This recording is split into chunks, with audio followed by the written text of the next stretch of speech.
Hello. రావాలా? వస్తున్నా ఇప్పుడే వస్తున్నా.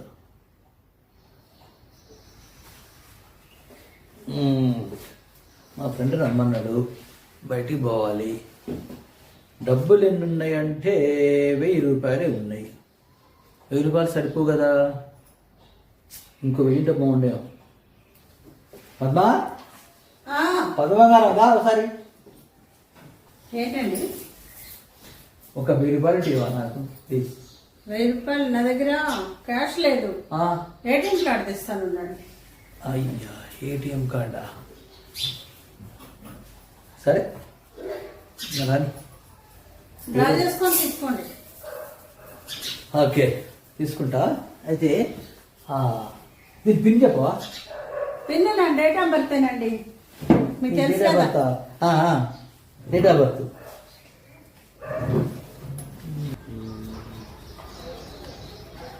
డేట్ ఆఫ్ బర్త్ నాకు గుర్తులేదంటే ఫీల్ అయిపోయింది. సరే ఆ బంగారం వద్దులే, డబ్బులు ఉన్నాయి, ఇంకా చూసుకోలేదు. డబ్బులు ఉన్నాయి, వద్దులే. అయినా నాకు కూడా ఒక 1000 రూపాయలు అవసరం ఉందండి. డ్రా చేసుకొచ్చి ఒక 1000 రూపాయలు ఇవ్వండి రా.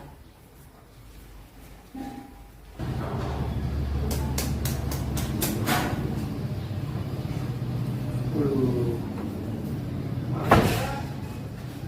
ఏటీఎం కార్డు ఇచ్చింది కానీ పాస్వర్డ్ తెలియదు. పాస్వర్డ్ తెలియదు అంటే ఆమె డేట్ ఆఫ్ బర్త్ అంటే ఫీల్ అయింది. ఇప్పుడు ఏం చేయాలి? సరే నా దగ్గర 1000 రూపాయలు ఇద్దాం. ఏం చేద్దాం?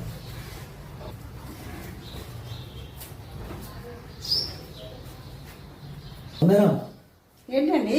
అది నువ్వు 1000 రూపాయలు అడిగావు కదా, అదే 1000 రూపాయలు ఉన్నాయి, నీకు ఇస్తున్నా, తీసుకో. మనం తర్వాత డ్రా తీసుకుందాం పైసలు. సరేనండి. సరే.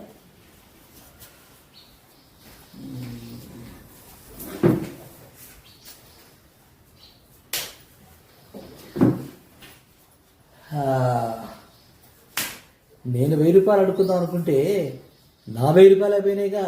ఇప్పుడు నేను ఫ్రెండ్ దగ్గరికి పోయి పార్టీ ఏం చేసుకోవాలి? అయ్యో రామా. డేట్ ఆఫ్ బర్త్ గుర్తులేక ఆ విషయం చెప్పలేక ఈ తిప్పలన్నీ. తన 1000 రూపాయలే నాకు ఇచ్చారు, నన్ను 1000 రూపాయలు అడిగారు కానీ తనే 1000 రూపాయలు పోగొట్టుకున్నారు ఇప్పుడు. భలే ఎందులే.